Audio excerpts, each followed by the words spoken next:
ओम नमस्ते जी। आइए आज की चर्चा को प्रारंभ करते हैं। यजुर्वेद के प्रथम अध्याय का 24वां मंत्र।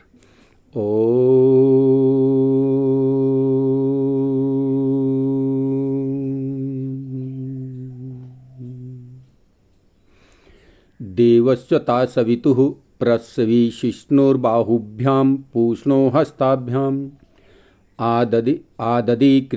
आददिध्रकृतं देवेभ्य इंद्रस्य बाहुरसी दक्षिणा सहस्रभृष्टिः शततेजा वायुरसी तिग्मतेजा दिशतु वध।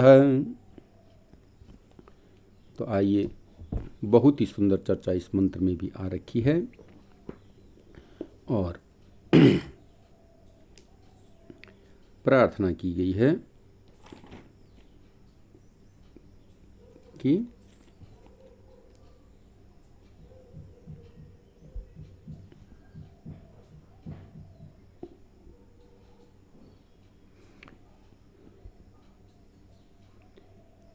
ईश्वर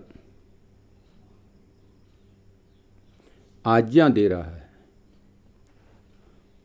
मनुष्यों को। वो परमपिता परमात्मा आज्ञा दे रहा है कि अच्छी प्रकार सिद्ध किया हुआ यज्ञ, अच्छी प्रकार सिद्ध किया हुआ यज्ञ, जिसमें भौतिक अग्नि के संयोग से ऊपर को अच्छा पदार्थ छोड़े जाते हैं। ईश्वर निर्देशित कर रहा है कि भौतिक यज्ञ जिसमें हम उत्तम उत्तम पदार्थों को छोड़ते हैं, वे पदार्थ क्या करते हैं, वह सूर्य की किरणों में स्थिर होकर सूर्य की किरणों में स्थित होते हैं तथा पवन उसको धारण करता है, वायु उसको धारण करता है और वह सबके उपकार के लिए हजारों सुखों को प्राप्त करा के दुखों का विनाश करने वाला होता है।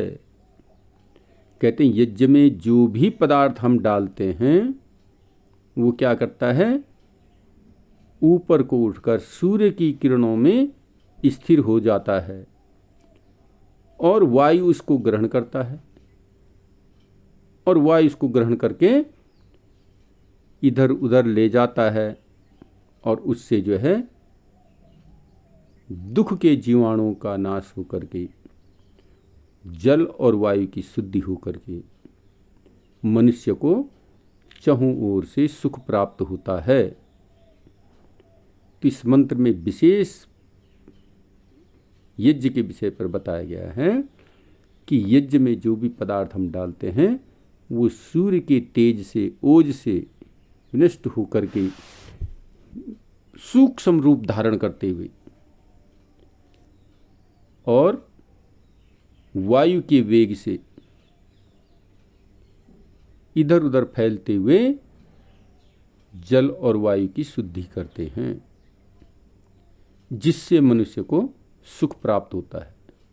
इसलिए प्रत्येक व्यक्ति का दायित्व है, प्रत्येक मनुष्य का कर्तव्य है कि अपने घरों पर यज्ञ का आयोजन करना प्रारंभ करें, अपने अपने घर पर निरंतर यज्ञ करें, क्योंकि सुख यदि प्राप्त करना है तो हमें निरंतर यज्ञ करना होगा। ये बहुत बड़ा विज्ञान इसके अंदर समाया हुआ है कि जितने भी पदार्थ हम यज्ञ में आहूत करते हैं, घृत के योग से मिलकर वो अग्नि उसको सूक्ष्म रूप में परिवर्तित कर देती है और सूर्य की किरणें उसको आकाश में खींच करके वायु के वेग से ले जाते हुए सबको सुख पहुंचाते हैं। यदि दुखों से बचना है तो निरंतर हमें यज्ञ करना चाहिए। ये मंत्र हमें निर्देशित कर रहा है कि हम यज्ञाधिकारी बने, यज्ञ करने वाले बने और निरंतर स्वयं सुख प्राप्त हुए औरों को भी सुख प्राप्त कराएं। तो आइए आज की चर्चा को यहीं पर विरमित करते हैं। ओम शांति।